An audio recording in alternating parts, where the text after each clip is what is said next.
अस्सलाम वालेकुम गाइज़। आज की वीडियो में हम रिस्टोरेशन ड्रामा और कॉमेडी ऑफ मैनर को स्टडी करेंगे।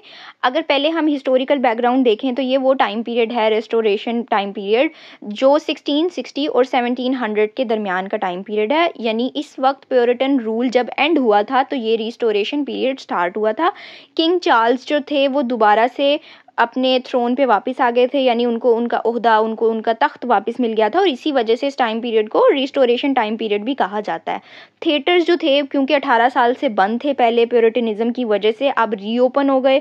और ड्रामास जो थे, ऑब्वियसली जब एक चीज़ पे कोई पाबंदी लगी होती है और वो पाबंदी हटती है तो बोल्डनेस आ जाती है, इंटेलिजेंस भी आई, विट भी आया, रियलिटी पे भी बात होना शुरू हुई, और अर्बन लाइफ यानी कि जो एलीट क्लास की लाइफ थी वो डिस्कस होना शुरू हुई, और मैनर्स जो थे वो डिस्कस होना शुरू हुए, वो रेप्लिकेट होना शुरू हुए राइटिंग्स के अंदर। जैसे पैट्रोनेज ऑडियंस को अगर हम देखें तो जो किंग थे और जो अपर क्लास की सोसाइटी थी, यानी जो एलीट क्लास लोग थे, उन्होंने थिएटर को बहुत सपोर्ट किया, because after a long time theatre reopen हुए।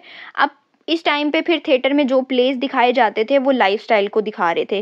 किसकी लाइफस्टाइल दिखा रहे थे? जो कोर्ट के लोग होते हैं उनकी लाइफस्टाइल, लेडीज़ की लाइफस्टाइल, और फैशनेबल पीपल ऑफ लंदन, यानी लंदन में जितने भी फैशन, यानी आप एलीट क्लास को दिखा रहे हैं ना, तो एलीट क्लास की ही चीज़ें रिफ्लेक्ट बैक करके आप दिखा रहे हैं।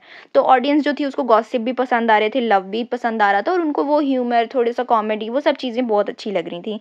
अब हमारे पास टाइप्स हैं दो रिस्टोरेशन ड्रामा की। यानी आपको रिस्टोरेशन ड्रामा अगर आप स्टडी करेंगे तो वो सिर्फ एक टाइप का नहीं होगा, वो दो तरह का होगा। उसमें पहली टाइप है हमारे पास कि एक हीरोइक ट्रेजेडी होगी, यानी उसमें ऑनर होगा, लव भी है, हीरोइक आइडियल्स होंगे। ट्रेजेडी आपको पता है कि क्या होती है। देन इनको लिखा भी राइम्ड कपलेट में जाता था। एग्जाम्पल ले लें तो all for love bye John Dryden.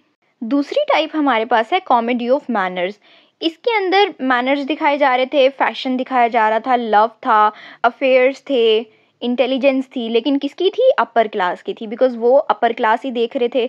और ऐसा नहीं था कि वो लिटरेचर या वो ड्रामा सिर्फ इनकी खसूसियात या इनकी अच्छाइयों को ही रिप्रेजेंट करता था, रिफ्लेक्ट करता था। नहीं, हिपोक्रेसी भी दिखाई जाती थी, यानी उसको मॉक किया जाता था, और वो कितना ज़्यादा अपर क्लास के लोग जो हैं वो सोसाइटी में अपनी वैल्यू बरकरार रखने के लिए क्या क्या प्रिटेंड करते हैं, वो सब चीज़ें भी इन्होंने मॉक की, यानी डिस्कस की, उनका मजाक उड़ाया। For example the way of the world by William Congreve, या फिर कंट्री वाइफ की एग्जाम्पल ले लें विचरले की। ट्रेजेडी का तो कहीं ना कहीं हमें idea, but comedy of manners की अगर हम फीचर्स की बात करें तो इसमें बड़े क्लेवर डायलॉग्स होते थे। यानी ऐसे नहीं है कि फ्लूके में बात हो रही है, शार्प विट यानी अच्छी इंटेलिजेंस यूज़ करके डायलॉग्स बनाए जाते थे। Full of verbal duels means that ऐसे वर्ब यूज़ किए जाते थे जो डुअलिटी को, यानी डुअल एक्शन को शो करते थे या प्लूरल एक्शन को शो करते थे।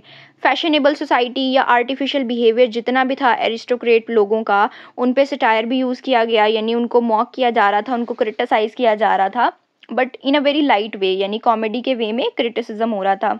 फोकस जो था वो लव अफेयर्स पे था। जेलसी, जब अफेयर्स आएंगे तो जेलसी आएगी, मैरिज गेम्स आएंगी, और इनके अंदर ना कुछ सर्टेन कैरेक्टर्स होते ही थे। यानी एक तो आपके पास विटी हीरो होगा, जैसे मिरेबल की एग्जांपल ले लें, वो बहुत इंटेलिजेंट होगा। द फॉप, यानी कि ऐसा फूलिश मैन जो समझता है कि मैं खुद बहुत स्टाइलिश हूँ, और उसका सारा फोकस अपने ड्रेसेस वगैरह, अपनी अपीयरेंस पे जाता है। देन कॉक्यूट आ जाती है, यानी एक ऐसी लेडी है जो फ्लर्ट करती रहती है। और ककोल्ड, यानी कि एक ऐसा हस्बैंड है जिसको ये डर भी रहता है और कहीं ना कहीं वो विक्टिम भी है कि उसकी वाइफ ने उसको चीट किया है। ओवरऑल रिस्टोरेशन ड्रामा के अंदर जो थीम होती थी वो लव थी, marriage, betrayal, social appearance versus reality, because एक वो चीज़ होती है जो आप सोसाइटी को दिखा रहे होते हो और एक आप रियलिटी में होते हो। फिर एलीट क्लास की जितनी भी सुपरफिशियल वैल्यूज थी उनके ऊपर क्रिटिसिज्म हुआ इन प्लेस के अंदर, और ये प्लेस जो थे वो डायरेक्टली मोरालिटी को लाइक टारगेट करते थे। जितनी भी करप्शन थी, मोरल करप्शन थी, ह्यूमर के साथ और इंटेलिजेंस के साथ, यानी ऐसे वो ये जिक्र करते थे राइटर्स और वो प्ले के अंदर